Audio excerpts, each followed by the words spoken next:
Halo Sobat Entrepreneur, hari ini bersama Ko Erwin kita mau adain podcast dengan pengusaha sukses. Kita sambut saja langsung Cici Erlina. Gak Halo. boleh panggil ibu ya katanya. Biar tetap kelihatan muda. Oh, masih awet muda kok. Terima kasih, saya dengan Erina dari Happy Play Indonesia. Kita bergerak di bidang permainan anak-anak khususnya playground. Dan misi kita adalah membahagiakan anak-anak Indonesia.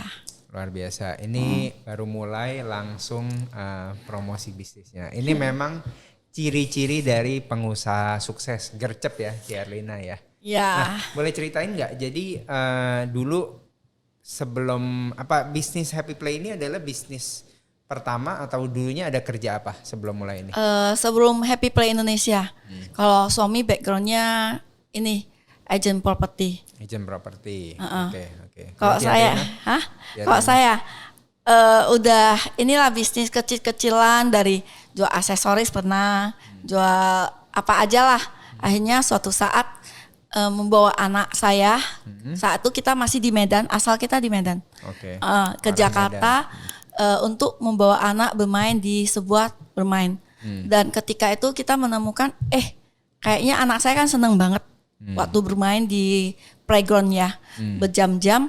Akhirnya kita menemukan bahwa yuk kayaknya inilah bisnis yang ditunjukkan Tuhan kepada kita. Luar biasa. Jadi sebenarnya bisnisnya ini nggak di planning ya berarti ya dari awal ya?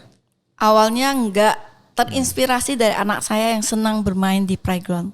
Dan terbukti banyak customer kita juga yang membuka bisnis playground ya, karena anaknya senang bermain di playground, akhirnya terbesitlah untuk membuka tempat mainan playground.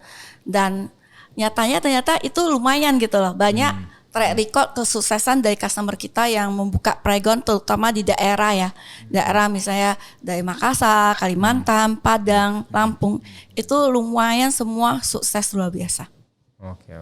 Nah, tapi kita mau tarik mundur sedikit nih. Jadi awalnya kan Ci Erlina kan bisnis kecil-kecilan, campur-campur gitu ya. Ada aksesoris, jualan beberapa barang gitu. Nah, suami tuh dari agent property berarti ya. Nah, jadi berapa lama kerjain yang lain sampai akhirnya di tahun berapa tuh jadi udah mutusin mau fokus nih di bisnis Happy Play yang diinspirasi sama anak? Saat tahun 2003. 2003. Pas anak saya itu usia 2-3 tahun. Oh, 2-3 tahun ya. Ini anak pertama berarti anak ya? pertama. Sekarang anak saya udah 22 tahun. 22 tahun. Ya, tadi Ci Erlina umurnya masih kayak 25 tahun sih. Oke. Jadi kayak kakak adik. Iya, betul. Anaknya cowok cewek? Perempuan. Oh, perempuan. Ya, kayak cici adik. Oke. Nah, jadi apa nih momen yang bikin tadi kan inspirasi untuk mulai Happy Play ya, bahwa dari kelihatannya nih anak-anak suka nih, jadi bisnis ini kelihatannya bagus gitu.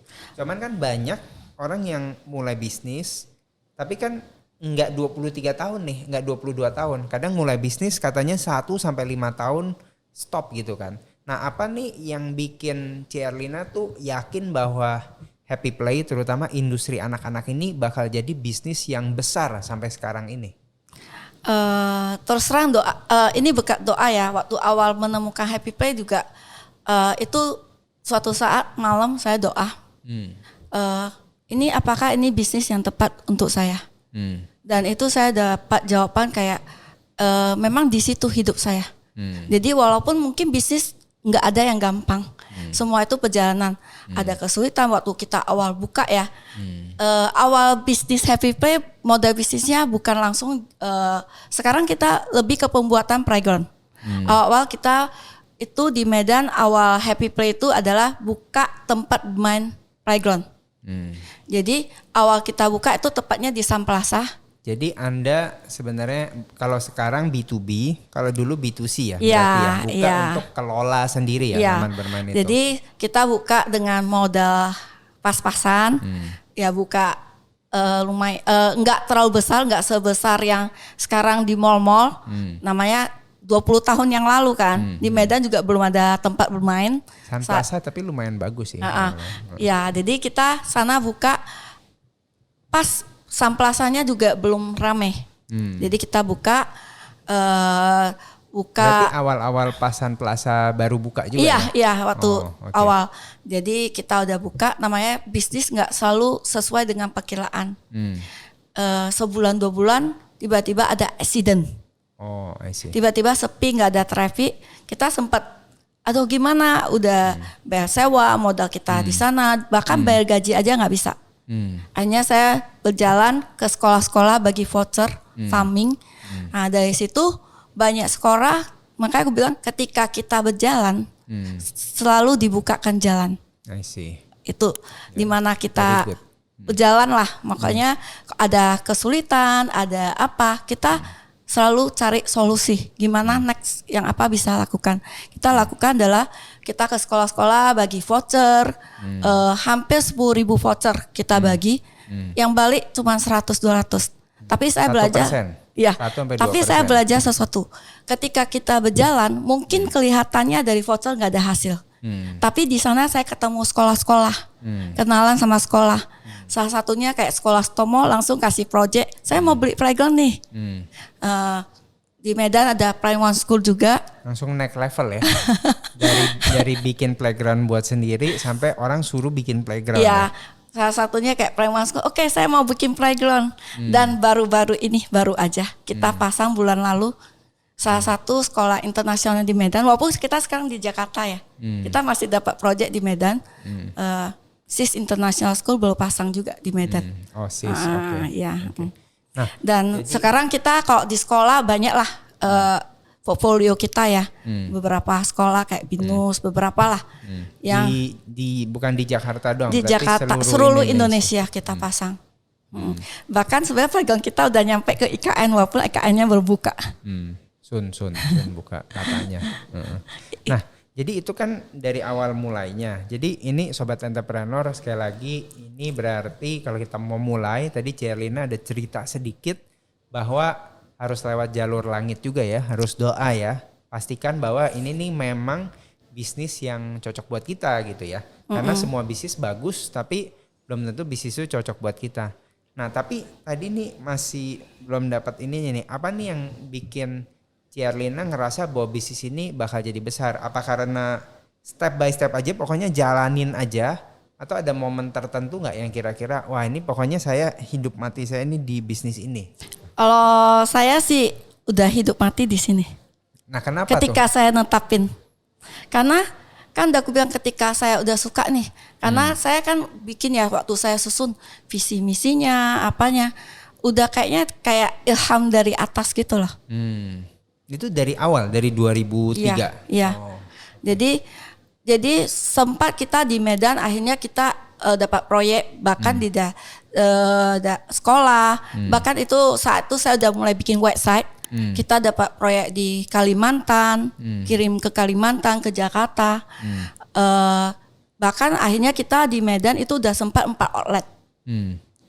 4 outlet, tapi memang outlet kita kecil-kecil. Di mall semua berarti? Di mall, 5 outlet dulu. Jadi akhirnya ketika saat itu ada grup besar yang mau masuk mall di sana yang mau buka gede, kita nggak dikasih perpanjang tempat. Di boykot ya itu. Di boykot. Jadi akhirnya gimana gitu loh, outlet tinggal 1-2 kan bertahan susah. Itu juga another step. Ketika kita nggak pernah nyerah. Kadang Tuhan selalu menyediakan yang lebih baik untuk kita nggak tahu. Saya cuma satu yang saya belajar adalah ketika Tuhan kasih jalan, pasti semua disediakan. Saat itu juga berkat ini ya akhirnya saya putuskan udah kalau memang saya cut semua, saya memutuskan untuk pindah ke Jakarta. Oh, itu tahun berapa? Itu tahun 2015. 2015. Nah, sekarang kita di Jakarta, di Bogor, tepatnya di Bogor, udah 10 tahun. Wow, luar biasa. Dan ketika lompatan kita ke Jakarta, kita langsung dapat project lah. Salah satu brand gede juga di Jakarta. Oke. Nanti bisa lihat, nanti di sini kita kasih link IG-nya juga ya, baik Ciarlina maupun juga untuk link Happy Play-nya sendiri. Jadi sobat entrepreneur yang nantinya kalau ada interest untuk buka bisnis playground sendiri bisa langsung kontak ke Happy Play Indonesia ya.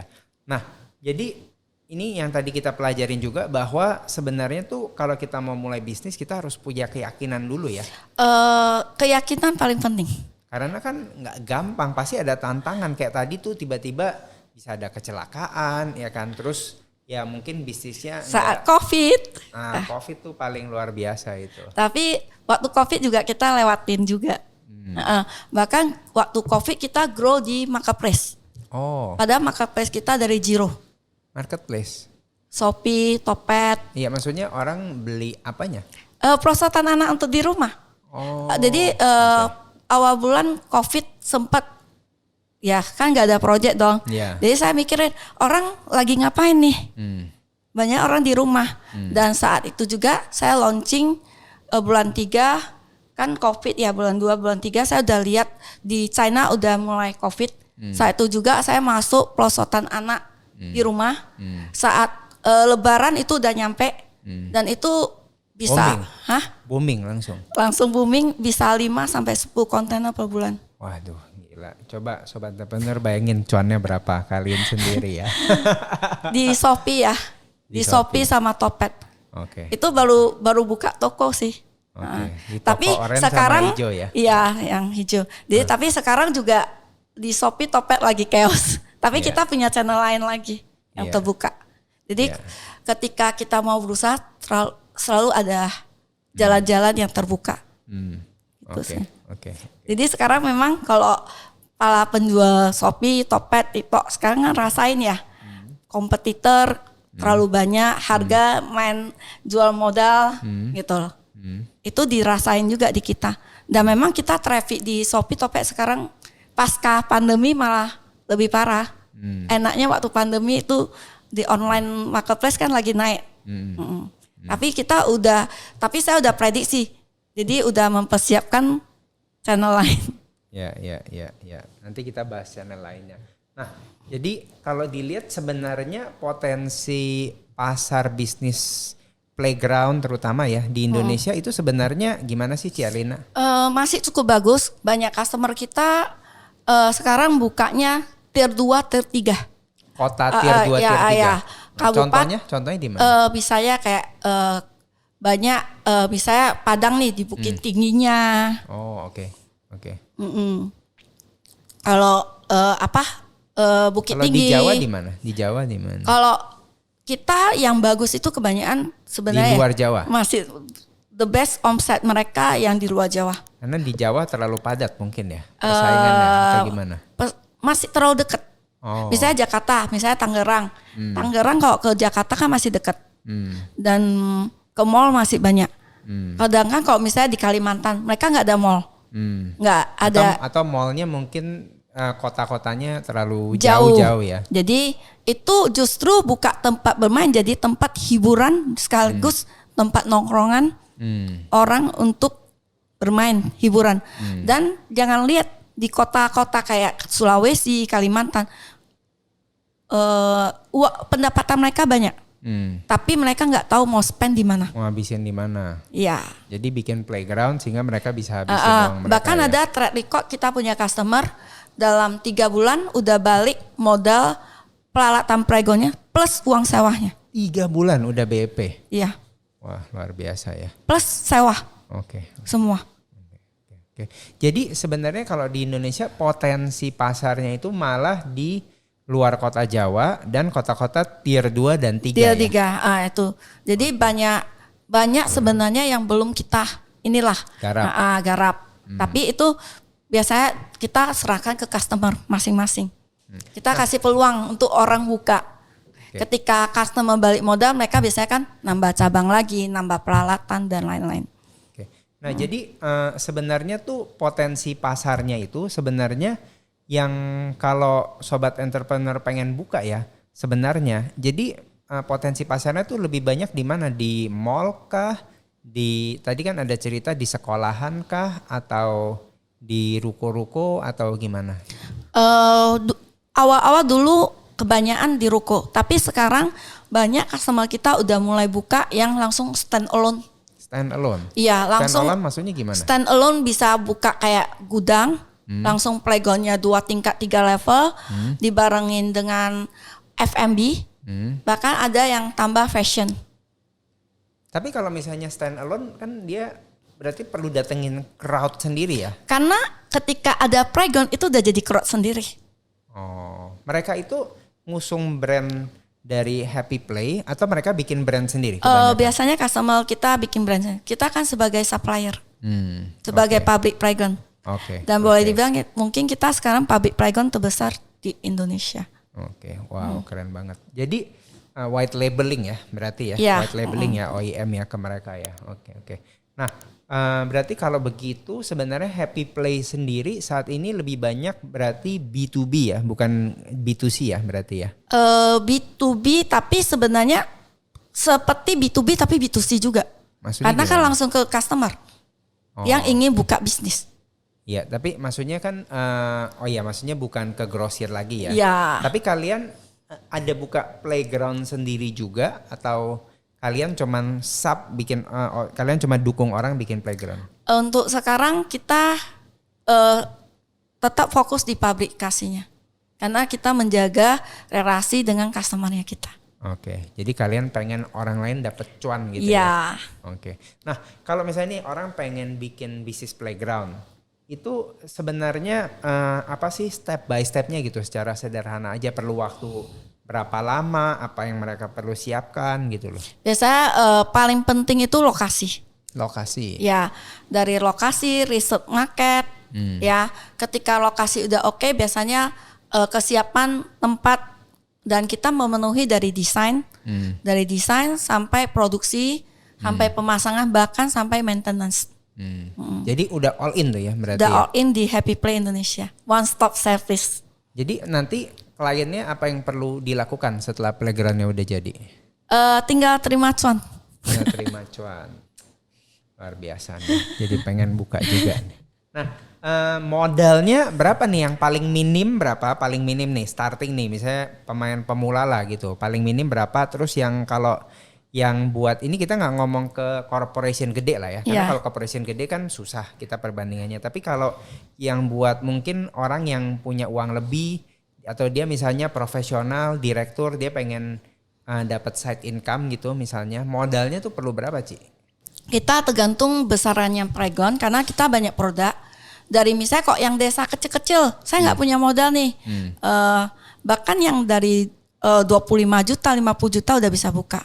50 juta. Banyak customer kita dari step awal yang buka 50 juta, biasanya mereka bisa ningkat ketika udah rame, ya, ningkat lagi beli yang 200 juta. Bahkan ada yang dulunya 500 juta, sekarang udah beli yang 1M juga kan, untuk memperbesar kapasitas. Itu di tempat yang sama atau mereka cari biasanya lokasi cari baru? Lokasi lebih besar kalau misalnya ada ini. Jadi kita juga nggak mesti langsung lihat potensi di sana dulu. Kalau di sana udah ada yang besar, kalau buka kecil pasti nggak rame dong. Tapi kalau belum ada, mungkin bisa buka dari yang 200 juta, 300 juta bisa. Nah, jadi kalau misalnya alat-alatnya itu berarti rata-rata sewa atau punya sendiri yang kliennya? Punya mereka sendiri, tapi mereka bisa upgrade. Keuntungan dari Happy Play Indonesia, mereka bisa update, bisa perluas dengan peralatan existing.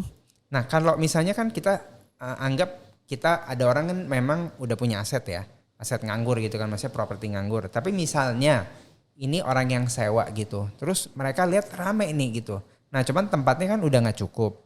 Nah mereka kan sewa, bisa nggak portable? Apakah peralatan Happy Play ini portable untuk dipindahin ke lokasi yang baru yang lebih gede? Bisa. Oke. Nah jadi itu keunggulannya ya? Iya, jadi bisa step mereka misalnya buka sekarang yang 300 juta nih. Ternyata rame, saya mau buka tempat yang lebih luas, mau upgrade jadi yang 1M bisa. Tinggal tambah peralatan, kadang kita update juga permainan terbaru. Karena kan saya selalu update juga kayak ke luar negeri, ke Shanghai atau ke Jerman, lihat mereka sekarang lagi tren playground yang gimana. Yang kadang kita bawa juga ke Indonesia.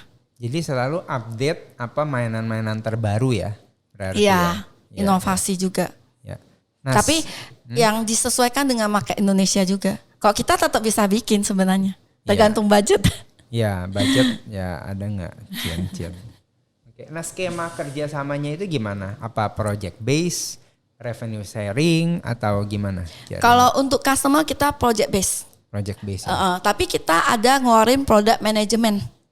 Kalau product management mau dari Happy Play kita bantuin manajemen, kita bantuin marketing sampai running sampai kita ada profit sharing. Jadi turnkey ya. Jadi bikin turnkey berarti kan maksudnya kan pokoknya dia terima beres. Bukan turnkey malah ya. Dia tinggal jalanin aja ya berarti ya. Iya, tapi ya kita langsung. Yang untuk yang manajemen kita pilih.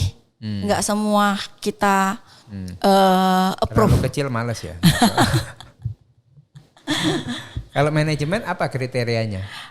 Minimal yang 500 sampai 1000 meter. Oh, oke. Iya cuannya baru ini ya, baru sebanding. Ada beberapa yang kita manajemenin.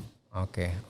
Dari sekarang, dari awal mulai sampai sekarang udah ada, kalau boleh tahu udah ada berapa project playground? Kalau untuk indoor, kasar aja. Indoor atau outdoor? Boleh total atau indoor? Kalau total kita untuk total ya. Kalau kita karena gini, kita bukan hanya banyak orang pikirnya Happy Play Indonesia hanya untuk B2B, orang yang ingin buka bisnis. Tetapi kita ada penyedia all in one playground, baik itu indoor playground untuk sekolah, untuk taman-taman, perumahan, sampai taman-taman pemerintahan juga kita supply. Oh, berarti B2G juga ya? Iya. Wow. Okay. Dan boleh lihat taman-taman DKI, playground-playgroundnya di taman-taman Menteng, Tebet, itu adalah rata-rata playground dari Happy Play Indonesia. Ada logo Happy Play-nya? Di petunjuk pemasangannya. Oh, logo SNI-nya. Dan kita udah ada SNI dan kita udah TKDN. Wow, oke. Kalau untuk mau beli tinggal klik di katalog. Oke. Jadi sobat entrepreneur kalau pas ada yang tinggal di atau Menteng dinas ya? pendidikan mau atau dinas yang dari daerah lain memerlukan playground bisa langsung tinggal klik. Ya klik kode voucher biar kita dapat nggak ada bercanda. Oke, nah jadi wah keren banget nih ternyata scope bisnisnya untuk playground ini ternyata luas banget ya berarti ya.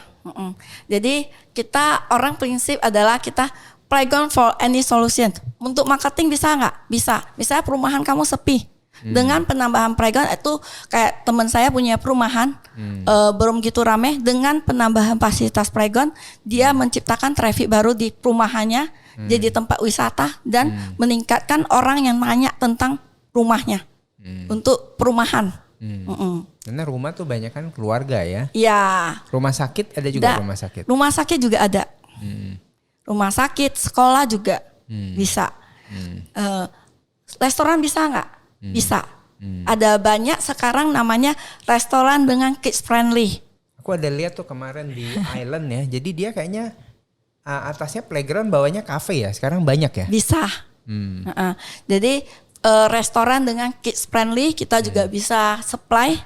Dan mungkin rumah para sultan yang ingin nambah fasilitas playgroundnya juga bisa. Karena baru aja kita pasang di rumahnya Rudi Salim dari kolam renang dia ubah jadi tempat playground untuk anaknya. Bosen ya sama kolam renang kayaknya. Jadi biar ada playground juga. Nah, Ciarlina itu tadi kan Ciarlina bilang tuh ada pergi ke Jerman, ada pergi ke Shanghai, China ya. Nah, sebenarnya supply chain bahan bakunya ini sebenarnya apakah udah produksi lokal atau masih impor atau gimana? Untuk spare part kita beberapa import. Tapi kalau untuk kayak bahan baku dasar kayak besi, kayu, Indonesia kan banyak kayu dong. Kayu, repack, itu semua lokal. Berarti udah assembly-nya di sini ya? Assembling di sini. Oke. Jadi kalau kalian membeli membuat playground dari Happy Play, Anda turut mendukung industri dalam negeri. TKDN dalam negeri. Jadi ini kalau boleh spill nih ya, kan udah banyak playgroundnya dibangun. Nah estimasi nih omset playground terus kurang lebih kalau tadi misalnya modalnya mungkin kalau 50 juta kan terlalu kecil lah ya. Tadi misalnya modal rata-rata tuh berapa, terus rata-rata marginnya berapa, profitnya berapa. Jadi biar sobat entrepreneur yang mau buka mereka bisa dapat gambaran. Ini kita nggak bilang yang bagus sekali, kita juga nggak bilang yang jelek sekali gitu maksudnya. Jadi Kalau yang sedang 500 kalau saya bilangnya. 500 juta ya. 5 juta berapa meter, Cik? 500 bisa sampai 300 meter persegi. 200 sampai 300 meter persegi yang sedang. 300. Dan mereka biasanya bisa omset sampai 300 juta Per bulan. Dan kabar baiknya adalah ketika kita buka playground itu nggak ada barang yang namanya kadaluarsa. Nggak ada namanya COGS. Biayanya apa? Cuma bayar gaji karyawan sama utilities. Sama sewa ya mungkin. Sama ya, sewa, sama listrik dan apa. Dan itu hanya 20% dari omset. 80% langsung masuk sebagai balik modal, profit untuk balik modal. Wah, ya udah besok kita langsung buka playground di mana cari tempat kosong. Jadi kita katanya mixnya banyak yang tutup, kita gantiin aja dengan playground dari Happy Play. Oke, jadi tapi untuk range yang tengah-tengahnya kurang lebih orang kalau kita nggak hitung biaya sewa atau biaya gedungnya, tapi kita cuman hitung biaya playgroundnya aja, itu BEP-nya berapa lama? Kalau hitung playground rata-rata customer kita 3-6 bulan. 3-6 bulan. Tapi ada juga customer yang 2 bulan ada. Tapi itu sedikit ya. Rata-rata 3-6 bulan rata-rata. Tapi kok yang paling lama itu setahun. Oke. Kebanyakan setahun. Itu udah jelek banget lah ya senarionya ya. Ya setahun sampai 2 tahun udah. Ya kan kita nggak tahu. Kan udah tuh balik lagi lokasi. Kesiapan operasional. Betul. Sama lagi kadang hoki orang beda-beda. Hoki itu penting sekali. Kadang orang buka jualan barang yang sama, resepnya sama, tapi ya kalau hokinya beda ya beda aja gitu. Percaya nggak percaya sih. Nah, Ci Erlina ngelihat ini kan udah jalanin 20 tahun lebih ya. Iya. Nah, bagaimana tren permintaan playground saat ini nih? Apakah di tahun ini makin lama ini makin menurun atau justru makin naik atau gimana? Kalau di kita makin meningkat. Karena yang dulu customer mungkin buatnya yang kecil-kecil, sekarang mereka mau bikinnya yang besar. Dengan sekelas mungkin yang kayak brand gede lah yang di mall tapi bukanya di luar. Dengan stand alone 1000 meter atau 500 meter ke atas lah. Gede. Ketika itu udah jadi, kan udah gue bilang jadi traffic sendiri kan. Yang mereka bisa misalnya di mall main 200.000 2 jam. Sedangkan mereka kalau di stand alone cuma 100.000. Bahkan 1 jam cuma 50.000 30.000. Tapi mereka nggak usah bayar sewa tempat begitu mahal. Dan itu cukup jalan di daerah-daerah. Jadi kalau dia 1000 meter itu mereka kebanyakan 50.000 sampai 75. Di gudang atau di mana? Kadang mereka bangun sendiri. Oh, jadi mereka punya tanah, mereka bangun kayak yang mungkin semi permanen gitu ya? Iya, semi permanen. Ada yang langsung bangun gedung semacam gudang lah. Ya, kayak kayak lapangan padel kan orang banyak kan bangun kan sekarang tiba-tiba semua mau bangun padel gitu kan. Ada juga, boleh juga padel kombinasi sama playground tahun depan. Soalnya ada satu konten saya bilang bisnis padel bakal mati. Nah, banyak dimaki orang itu. Tapi nggak apa-apa, kita emang suka yang kontroversi. Cuman kalau digabung playground mungkin bisa lebih bertahan. Orang tuanya padel, anaknya main playground. Oke. Nah, jadi kalau yang pengen bisnis padel mungkin ini salah satu alternatif ya. Maksudnya nambahin fasilitas, nambahin cuan. Ya, nambahin cuan. Oke. Nah, dari sekian lama nih udah bisnis playground, apa sih proyek yang paling memorable, mungkin paling menantang atau paling berkesan atau paling wah ini gue nggak bisa lupa deh proyek ini deh? Semua proyek berharga ya bagi kita. Tapi ada nggak yang kayak proyek ini nih yang kayak game changing banget nih gitu? Atau wah proyek ini gue sebenarnya hitung-hitung bisa bisa untung tapi jadi rugi atau sebaliknya gitu. Ada beberapa lah. Biasanya yang pertama kali kita bikin dulu awalnya kayak water play gitu. Tapi sekarang kita udah terbiasa sih. Water play maksudnya? Water play. Itu kayak bikin kolam renang water park atau gimana? Mini. Nggak sampai water boom tapi mini. Oke. Yang playground tapi bisa ada airnya juga. Nah itu juga banyak sekarang kita pasang di hotel-hotel. Oke. Kendalanya kenapa waktu itu? Biasanya lebih ke plumbing. Jadi kita pelajari lagi gitu. Teknis kadang kan kontak-tokan dengan kontraktornya apa gitu. Karena beda-beda kontraktor ya. Ya, plumbing itu salah satu yang ribet sih, termasuk di gedung ini juga banyak masalah plumbing. Jadi lebih ke challenging lah, challenge. Tapi kalau kita bisa menyelesaikan kan naik step juga ya. Betul. Nah, tantangannya nih buat orang yang mau mulai bisnis playground itu apa yang harus mereka antisipasi gitu? Mungkin dia siapkan lokasi dan modal. Lokasi ya, berarti sekali lagi mungkin lokasi dalam arti marketnya tuh harus pas ya maksudnya ya. Misalnya ini marketnya middle low atau middle up. Jadi playground apa yang tepat untuk di daerah sana. Oke. Jadi harus fit to marketnya harus pas ya. Nah, terus ini kan yang setahu aku ya pas aku main ke Happy Play, tadi kan ada bisnis playground yang kayak kids playground lah. Dan tadi aku baru tahu ada yang water park. Tapi sebenarnya ada bikin juga nggak yang kayak time zone, Amazon gitu, ada bikin nggak? Sekarang time zone juga ada playgroundnya. Bukan, maksudnya ada bikin yang high tech nggak, yang ada kayak game-game kayak time zone gitu? Game kita nggak, kita lebih ke permainan motorik.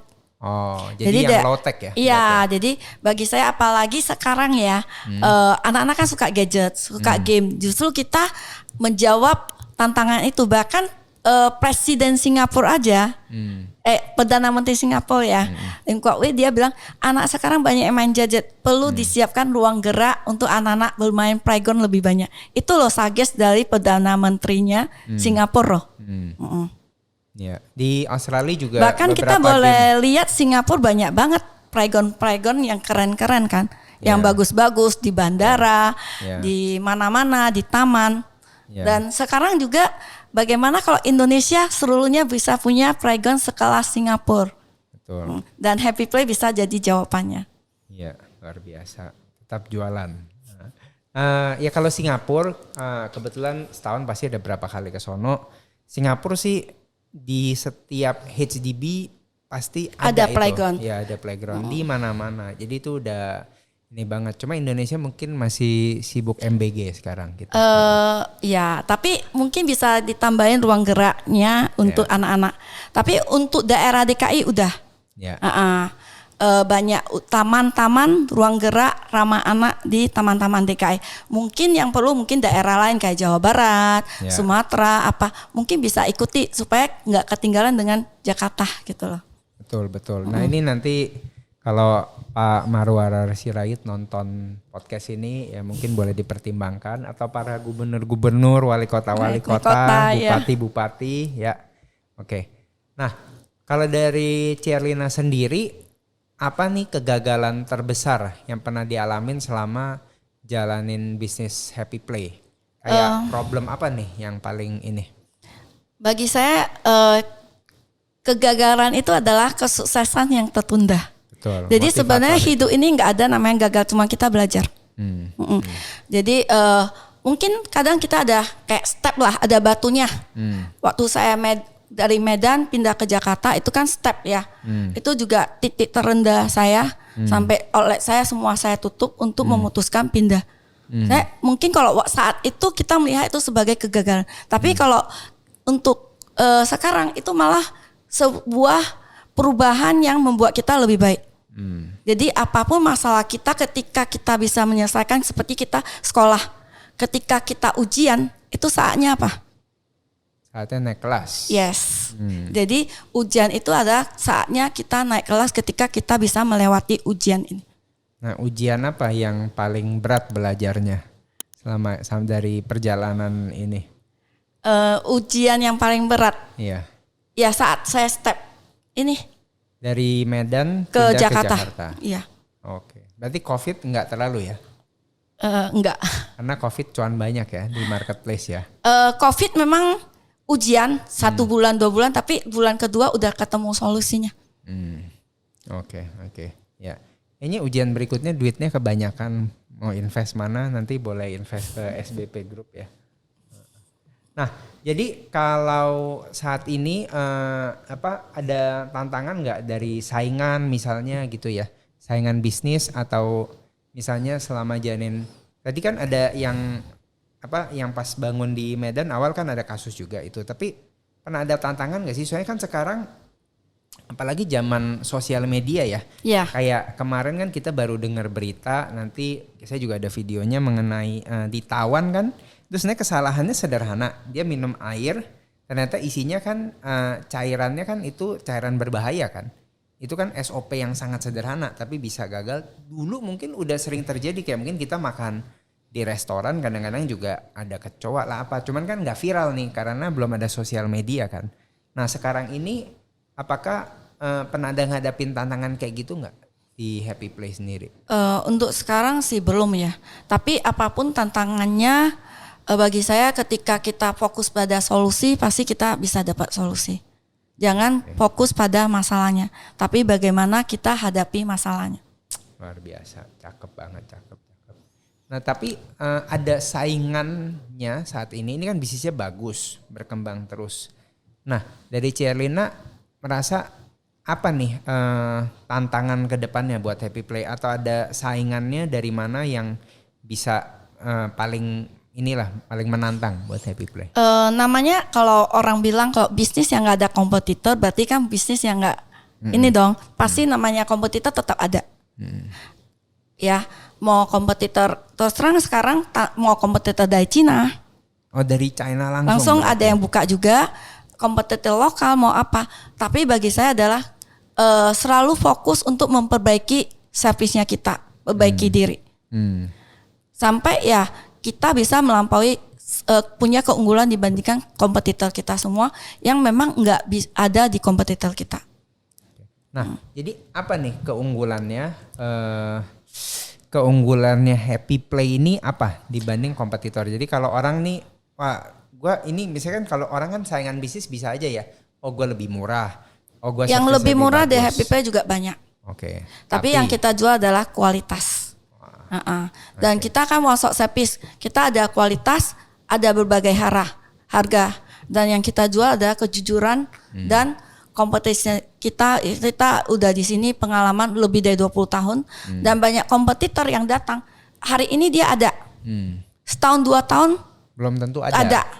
Itu yang kita jamin, Happy Play tetap ada di sini sampai selamanya untuk menservis customer. Luar biasa. Yang bukan cuman waktu COVID ya, dulu ada beberapa kayak orang Cina buka perusahaan nih, ya jual harga ribu murah. Ketika COVID tiba-tiba cabut balik. Barang rusak siapa yang servis? Nggak ada. Spare partnya ada nggak? Nggak ada. Ya mungkin sekarang juga ada lagi beberapa Cina yang datang, tapi kan kita nggak tahu dia di sini Indonesia cuma setahun 2 tahun, tiba-tiba nggak ada lagi. Ketika cuma one shot aja ya? Iya, jadi kita pastiin bahwa kita bukan bisnis one shot, tapi kita ada partner kalian, you grow business partner. Wis, luar biasa. Kita ada bisnis yang akan mendukung pertumbuhan untuk bisnis teman-teman. Luar biasa, luar biasa. Jadi ini nih bedanya ya. Kalau bedanya misalnya kalian cari barang yang murah terus. Jujur sih kadang Karun kesel juga sih kalau misalnya orang nih bandingin wah selalu murah doang tapi nggak pentingin kualitas. Padahal sebenarnya kualitas itu jauh lebih penting daripada harga. Terus apalagi untuk bisnis B2B yang paling penting itu trust-nya ya. Jadi trust itu juga sangat penting. Jadi bagaimana kita tuh bisa yakin bahwa bisnis partner kalian tetap ada. Nah makanya Happy Play ada untuk menjawab kebutuhan itu. Oke. Nah, jadi kita mau cerita nih, Ci Erlina kan sebenarnya jalanin sama suami ya? Ya, kita couplepreneur. Nah, jadi apa nih tantangannya sebagai couplepreneur? Kan katanya ada yang ngomong, kalau misalnya suami istri bagusan jangan barengan, jadi ntar ribut terus kita. Justru suami istri adalah teamwork partner yang paling bagus, karena udah sehati, sepikiran, sevisi. Luar biasa. Ini nanti mau main film sinetron boleh nih kayaknya. Deracin lagi populer. Ya. Tapi kalau misalnya pembagian tugasnya gimana sih? Kalau saya bagian marketing. Marketing sama sales bagian saya. Makanya hari ini banget sih duduk sih. sama Ko Erwin. Kalau operasional lebih ke suami. Jadi yang berat-berat kasih dia lah ya. Iya, dia yang ke lapangan untuk lihat ke ini gitu loh. Iya. Jadi teknis-teknis ke Ko Joni ya, suami ya. Oke. Nah, duit siapa yang pegang duit? Duit pasti kita dong. Kayaknya Ko Joni Anda tidak bisa kabur dari Cerlina. Buntutnya udah dipegang. Oke. Nah, tapi jalanin sebagai suami istri apa sih challenge-nya pasti ada ya? Challenge-nya pasti ada. Ada pasti. Challenge-nya apa? Challenge-nya? Kalau suami istri? Ya, couplepreneur tuh challenge-nya apa aja? Lebih ke saling trust, balik lagi kepercayaan. Tapi pernah nggak maksudnya gara-gara project nih ribut? Lu sih. Gitu. Kita punya prinsip gini, apapun masalahnya nggak saling menyalahkan tapi saling cari solusi. Ini kayaknya itu motivator juga, ini kayaknya. Soalnya itu juga mindset yang di Happy Play juga. Kita mau bilang kita ngerjain proyek bukan berarti nggak ada masalah. Selalu kadang ada masalah di lapangan, mungkin ada kesalahan. Tapi kita punya prinsip adalah tidak mencari kambing hitam, tapi bagaimana menyelesaikan masalah. Ya. Karena kalau kita nyariin siapa yang salah nggak ada habisnya. Iya. Kita carinya cuan ya, bukan cari kambing hitam ya. Iya, kambing putih aja. Kambing putih, betul sekali. Nah, Cerlina kan tadi cerita juga punya anak, sekarang sih udah gede ya, 20-an tahun. Tapi kan pas awal bangun bisnis kan anaknya masih kecil. Nah, gimana tuh cara jadi mompreneur ya, bagi waktu antara keluarga sama usaha. Soalnya kan yang denger podcast ini mungkin juga nggak semua pria ya, mungkin ada wanita juga yang dia harus bagi waktu antara urus keluarga, rumah tangga dengan urus usaha. Nah, Cerlina sendiri bagi waktunya gimana? Apalagi sekarang anak-anak udah full time ya. Kalau saya sih biasanya pagi-pagi. Dulu pas anak masih kecil dulu. Pas anak masih ya di bawah 10 tahun itu kan mesti. Di bawah 10 tahun SD juga udah sampai jam 3 loh. Udah sampai jam 3 ya? Banyak kan anak kamu SD sampai jam berapa? Ya kurang lebih sih. Ya. Jadi kalau anak saya biasanya pagi paling urus sarapan. Jadi ke sekolah jam 7 aja udah berangkat sekolah. Jam 6.30 udah berangkat sekolah. Sampai sore ya di fullin aja gitu. Sore kita ketemu biasanya kumpul keluarga. Itulah jadi waktu. Sengaja dikasih les-les ya biar gak usah ganggu gua ya pas lagi urus proyek. Kayak SD aja kan jam 2 jam 3. Iya betul. Habis itu biasanya kalau anak saya sekarang yang SD ya. Paling kecil tuh SD kelas 10. Dia masih ada futsal. Ekskul ya. Ekskul. Basket atau Inggris atau bimbel. Biasanya pulang sekolah juga udah jam 5. Jadi bersamaan dengan pulang jam kantor. Ketika udah jam kantor kita fokus ke anak-anak dan keluarga. Oke.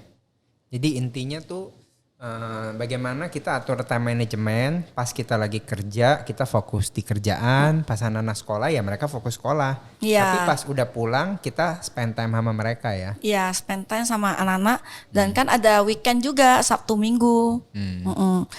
Dan kita selalu Sabtu Minggu libur emangnya. Iya. Sabtu Minggu dan biasanya kan setiap tahun kita selalu ada family time lah.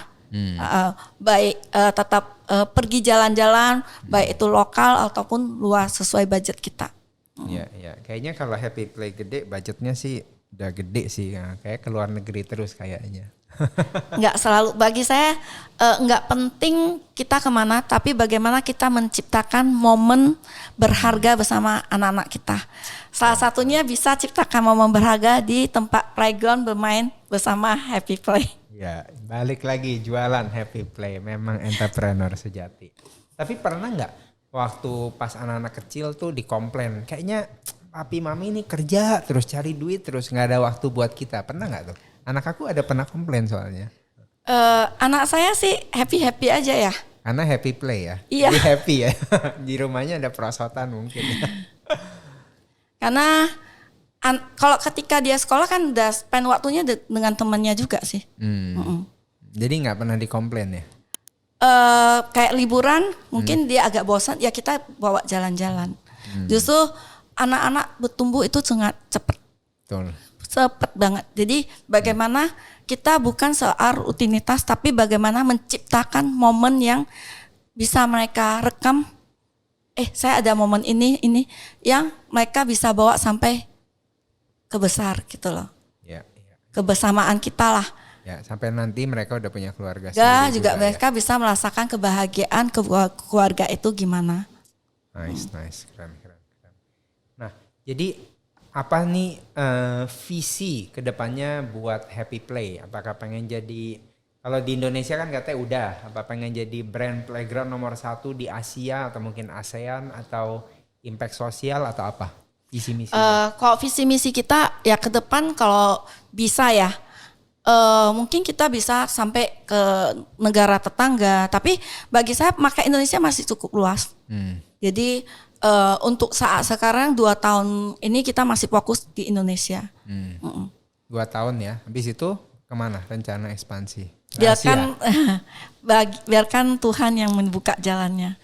Dan dampak efeknya adalah bagaimana kita bisa berdampak pada anak-anak Indonesia, bahagiakan anak Indonesia, baik yang enggak walaupun bisa merasakan kebahagiaan permainan Indonesia.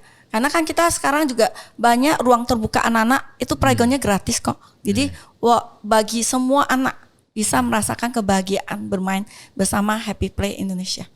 Luar biasa, nice. Oke. Nah, boleh nggak kasih tips buat mungkin sobat entrepreneur yang baru, yang mungkin dia mau main di industri anak atau industri playground? Ciarlina kan udah banyak pengalaman nih. Apa tipsnya nih buat sobat entrepreneur yang baru mau mulai usaha? Konsisten dan tidak gampang menyerah. Konsisten. Itu yang membuat kita bisa sampai hari ini. Oke. Mungkin ketika kita jalanin ya nggak seenak yang kita lihat. Pasti ada tantangan ketika orang bilang kita mau naik ke gunung, kadang ada jurang, ada batu, ada apa. Ketika kita bisa lewati, pasti sampai ke ujung puncak, kita bisa melihat sinar matahari yang terbit gitu loh. Tapi memang tidak mudah. Ketika jalanin pasti ada capeknya. Mungkin kalau capek kita berhenti sebentar, kita belajar upgrade ilmu gitu. Intinya adalah terus belajar dan konsisten. Terus belajar dan konsisten dan jangan mudah menyerah ya. Iya. Dan salah satu prinsipnya adalah never give up until something happen. Yes. Memang udah motivator ini Ibu Erlina ini satu. Okay. Jadi kita tetap harus never give up, never give in until something happen. Ketika kita nggak give up pasti sesuatu terjadi. Amin. Gimana kita melewati titik itu semua sih. Amin. Dan itu nggak mudah. Soalnya sekarang banyak anak muda yang setahun mau langsung sukses, 2 tahun. Memang ada juga yang langsung gitu. Tapi untuk menjaga kelangsungan itu yang perlu kita jaga. Betul. Jangan cuma sukses di depan, tiba-tiba ambruk di belakang. Betul. Harus bisa long term berarti. Oke. Nah, sebelum penutupan nih, kan Ciarlina merupakan salah satu pengusaha sukses lah ya, Mas Suami. Nah, selain di Happy Play, apakah boleh bagi tips juga nggak ada investasi di mana gitu? Untuk sekarang kita masih fokus di Happy Play Indonesia. Happy Play aja. Ya. Jadi nggak ada beli, kan katanya emas lagi naik, kripto, saham, apa gitu, ada nggak? Itu sampingan ya kayaknya. Ya, sampingan ada nggak? Ya kecil-kecilan aja. Kecilan emas 1 kilo tiap bulan gitu ya. Kecil-kecilan. Oke. Nah, jadi sobat entrepreneur, hari ini kita udah dengar kesaksian, dengar cerita yang luar biasa dari Ciarlina, founder, owner dari Happy Play Indonesia, pensuplai playground terbesar di Indonesia, baik indoor maupun outdoor, dan baik untuk private maupun pemerintah juga. Jadi kalau kalian punya kebutuhan segala macam atau bahkan rumah sendiri ya, mungkin rumah sendiri, mau perumahan, resto, rumah sakit, taman-taman, sekolah, Langsung Jadi aja. playground for any solution. Playground for any solution. Jadi kalau kalian pengen ngerasain cuan bisnis playground, langsung aja nanti klik linknya di bawah. Nanti kalian langsung kontak aja ke admin dari Happy Play Indonesia dan kita bisa ngerasain cuan bukan buat kita sendiri. Happy Play. Betul, bukan buat kita sendiri, juga membawa kebahagiaan ya. Iya, bukan hanya merasakan cuan tapi sosial dampak untuk membahagiakan anak-anak Indonesia. Anak Indonesia. Oke, sekian dari Ko Erwin. Kita tutup podcast ini. Salam Go M.